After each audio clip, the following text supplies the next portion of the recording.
be. I think we're going to have to start the VOD, that's what I think. Impressive. So welcome to Level Up TV at levelupyourgame.net with me, Disrepute, and Vor. That's where you say hello, Vor. Okay. It's going to be Poland versus Sweden in the grand final ClanBase Nations Cup 2012 Instagib Capture the Flag in Quake Live. That's quite a long description, really, isn't it? It is. These two teams have somehow beaten the UK to the final. Let's watch and see how they did it. Grindy, Zan, Nace and Phoenix for Sweden. Misik, Vey, Frakov and Wendell for Poland. We're starting off with Grindy's point of view. He is an attacker for Sweden. Although you might argue, boy, in Instagib, everybody should try and attack. Well, I mean, yeah, I don't watch it and know how to play, but it's kind of how I'd approach it, because, you know, you're dying so often that, I don't know, it gives you more momentum, I feel, if you don't just have rigid positions. Well, I guess if you're in their base, you die, you're going to spawn nearer to your base than they are. Like, they can't get to your base in the time you're going to spawn at, so as long as you're pushing on constantly, you're getting the frags. They're just going to be spawning their side of the map over and over. Here we go, Phoenix with a flag pick. Takes out Misik. Going up the bounce pad with that rail shot. Hitting 80% rail at the moment. Got the mid Oh, Vey going down. He decides to drop off. I'm surprised he did that, but yeah, that was risky. It looks like it's paid off. Shot, but nobody hit it. There we go, 18-second clap run, and it's before the first minute's out. Sweden 1-0. They're probably the favourites going into this tournament as well. But Poland are always a strong nation in all different modes of Quake.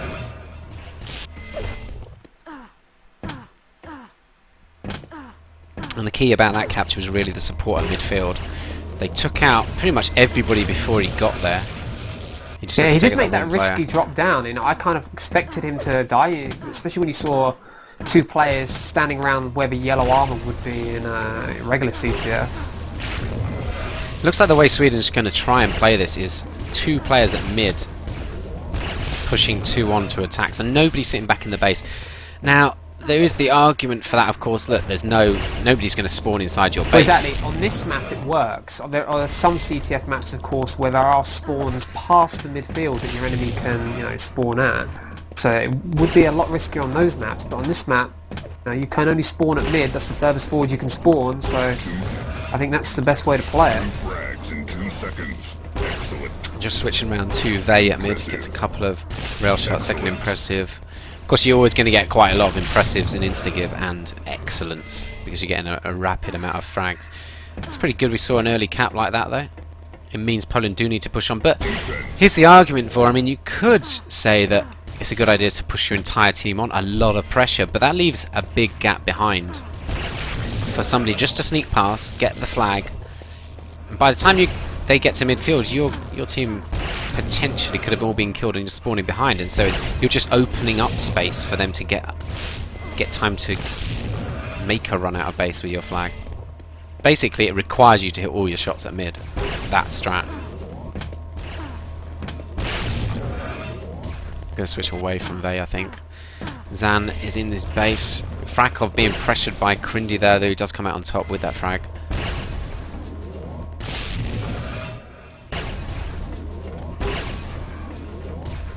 Of course, there also is the argument that, you know, you get the early cap, you can just sit back and defend. Or does that invite too much pressure onto your team, do you think? I think the problem comes in that you have to change the tempo. It's like any mode in Quake, CTF or TDM. It goes with momentum, doesn't it? And it's all about who's at the right tempo at that stage of the match to counter the opposition. Now, if you get a cap, you're 1-0 up, whatever, you can go 4-man death. That's fine. You're going to hit a lot of shots, but eventually they're going to overrun you, and suddenly you're going to feel like you're a bit flustered, you're a bit out of position. You've been overrun. You lose. Yeah, it would be a case of, as well, one mistake and you'd lose a cap, because if you've got no presence further up the pitch, as it were, if you look at it being, you know, two defensive thirds and then a midfield, then you could just give away a cap as soon as you make that one mistake.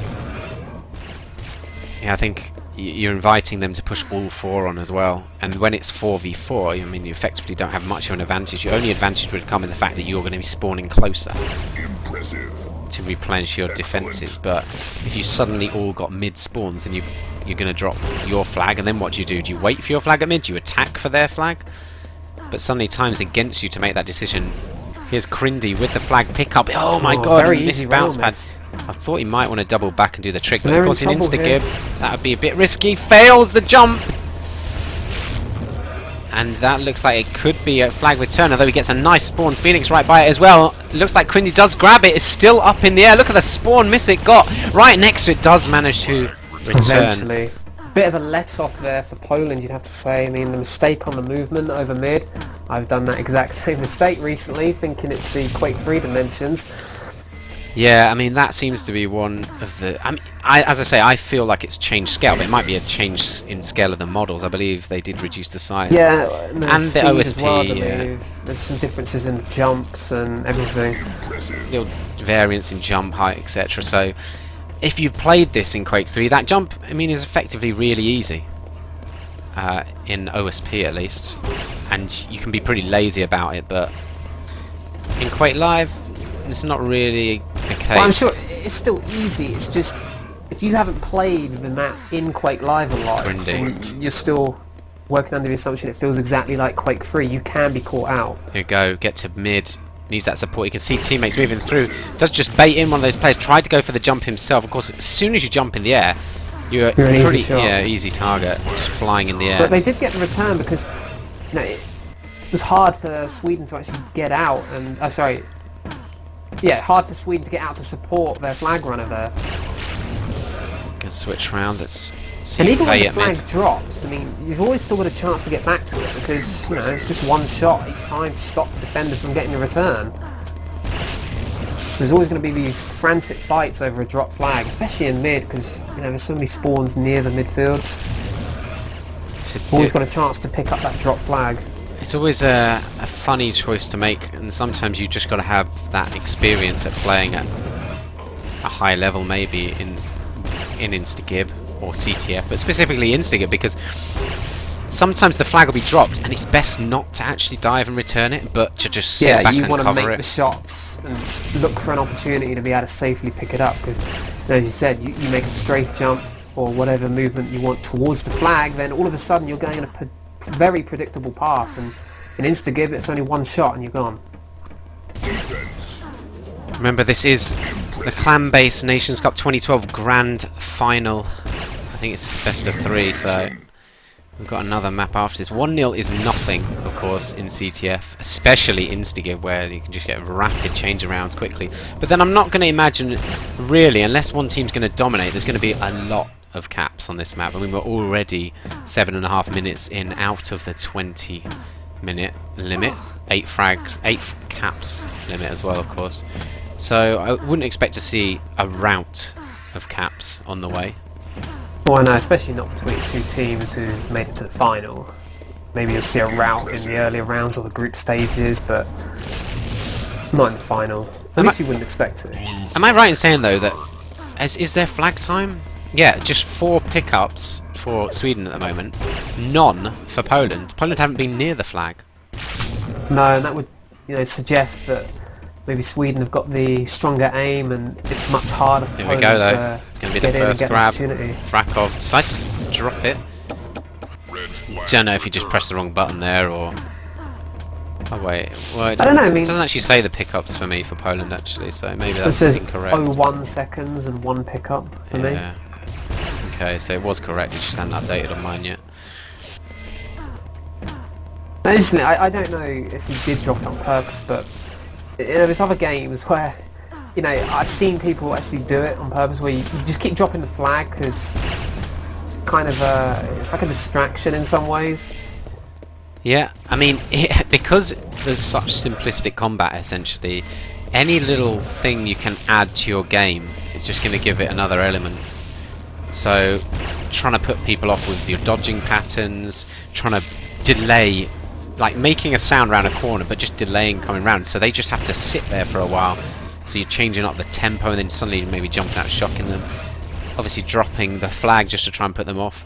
Dropping the flag to pretend you've been shot by someone, because if they're not good on comms, I mean this is more to do with public play perhaps, they're going to assume that you've been shot and maybe move out of their ambush positions and start moving back to mid, just assume that whoever shot him is going to return that flag. Then you just pick it up and move on again. Yeah. Mind games. Mind games indeed. I think as well with Instagib, one of the things you can do is the way you play it aggressively. So ideally you want periods of play where you just camp mid and shoot the hell out of them, frustrate them so they start getting a bit desperate, start trying to move forward rashly, giving away their lives. Well, it's kind of like possession football in, you know, the real world, obviously. You know, you just pass it around your midfield for a while, which is the same as just picking up kills at the midfield, not looking to go forward in this. And then all of a sudden, you know, you've got the perfect timing ready for an attack and you just accelerate your gameplay. Exactly, the transition between that aim-heavy gameplay and then just push on, suddenly break through their unorganised and raged defence. And Raged, yeah. Rage going extreme. Now we did see Frakov and another Polish teammate moving low there. They did delay their movement in. Of course, Sweden did know they were there. A bit raged. But the key thing, of course, was Sweden would then obviously push back in defence, so they couldn't attack then because they moved in. Here's Nace moving in with a teammate, Crindy. It looks like he wants him to take the flag. He decides to cover off Crindy there, trying to get the shot in. Nice shot, taking out Nace. Fade away rail. I love those shots. I think in that situation, Nace there, I don't think they'd seen him, so I would have just let Crindy die, waited a few seconds while they moved out, then dived onto the flag. The only thing you could maybe argue is that that wouldn't really necessarily stop you getting shot, because you might just drop off as somebody dies, they'll spawn there and just shoot you anyway. But obviously frags don't matter in CTF, just for frags' sake. It's an ego thing. Yeah, so sometimes, look, you see actually Sweden have pushed in onto the flag. We'll follow Phoenix now. If you can get this frag, it could be away. No. Yeah, here's some nice shots on his way into the base, Phoenix, but just couldn't kill that defender. I mean, if he'd have hit him first time, he'd have actually had a large window of opportunity to plan and escape. Now, what's the argument here? Well, Nace picks up the flag here. Should be shot. Bounce pad shots are inexcusable if you miss them. I mean, really, especially at the Nations Cup final. Yeah, exactly. The only way of nearly hit that, you know, shot on the spawn, it would have given him an opportunity to get out. But fine margins in Instagib, obviously, to have a successful flag run. There's so much pressure on you to hit your shots. In Quake Live, of course, it renders pretty effectively your crouching in the air, so that's one way of putting off a player if you're going up a bounce pad. You can do the clipping, of course, onto the edge of the edge of a bounce pad or a wall, whatever the bounce pad's leading to, so you don't just go flying into the air. But generally you are going to be a sitting target. Here's Crindy, another flag pickup, gets caught out though. Oh, here we go. Poland with a potential escape on this. Okay. Decided to go at the bounce pad, really risky. Try and do that one, and you didn't get away with it that time. Gotta be a mistake there, but it's Vey with a pickup. Flag just sitting, ready to be returned. We're starting to get a few more touches now, Poland, but you know, it's very hard to get much more than a touch, it seems. While it's 1-0, there's still the chance for them to get in. Now, I haven't seen many players switch into Gauntlet to try and hide where they are, because obviously the rail has a humming sound you can hear. Yeah, of course the drawback is, you know, just that split second it takes from switching to rail from Gauntlet. That might be, you know, just too much time and you'll be dead before you complete the switch and can get your shot away. I didn't actually see the second map that was selected in this series. It'd be interesting to see if it's the same style of map. Well, I mean, what would you say this style of map is? It's not a very tricky map, is it? I mean, in terms of no, I mean, do great tricks and it hides or anything, or because they can cover the whole of mid. Play the game type, but I think one of the big things to think about is how the spawns on a map work. I mean, a map like this, I believe, it kind of suits an aim-heavy team because they can lock down the mid, and they know that nobody can spawn behind them. I believe that kind of spawn system suits a strong aim team, like Sweden certainly seem to be. Whereas maybe a map, Japanese castles. Yeah, Japanese castles, where that can throw in quite a lot of problems where enemies are spawning in your base garden. Here's Phoenix with the flag, moving out low. Gonna hit the midfield, does have support low, but there, oh, he's got 2 players behind. Look at the spawns though. Yeah, degree of fortune obviously with those spawns, but does take a degree of fortune to actually get a cap in this mode as well. You do have to play the spawns a little bit as well in terms of your position in the way you're going to move out. Maybe he shouldn't have rushed to midfield with 2 players just a little bit too far behind him. If they'd been a little bit closer, they probably could have got the pick up. So you always have to take that into account, understand your surroundings, but obviously you're in a rush to get the hell out of there because you're going to die in 1 hit. It's not like in normal CTF where you might actually... A lot of players would stick around in the base, try and stack up on some items before they move out. And wait for the mid to be totally cleared before they move through. On this, that's not really possible. Phoenix has been spotted just dropping down into the power-up position. Moving through under the flag in the mega health spawn, obviously. Doesn't spawn in Instagib. Cycle around a little bit. Wendell trying to defend this area, sees a Swedish player moving through high, goes straight into attack. It seems like both teams have got rolling attacks. Everybody has a license to attack, depends on your spawn. Try and cover if you spot a guy, move back. I mean, is that the ideal world to play Instagib, or is set roles? But I believe it is, because I think it gives you more opportunities where, especially on a map like this, if you're only saying, he's the attacker, only he attacks, or if 2 attackers are the only ones attacking, you've got the problem where you're dying so often that, you're dead, you spawn at the back of your own base, you've got to run all the way back to mid again, you die, you've got to do it over and over again. Whereas if you're saying that everyone's got license to attack, then far more opportunities to make attacks. I also agree that's really how a well-organised team especially can do it, but at the same time there's some maps that it's kind of suited to have one guy almost in charge of defence. Here we have to follow Frakov with the flag out. He could actually be on for 1 hit if he took out Quindy, but he didn't. So yeah, I think some maps are maybe suited towards having somebody sit back at least most of the time to keep an eye on the flag, call which way it's going out. Something like Japanese castles is difficult to really fill a mid, say, so you're going to get quite a lot if you all push forwards. Sitting someone back to defend that one, especially making the calls of which direction the escape is going with the flag, is pretty important.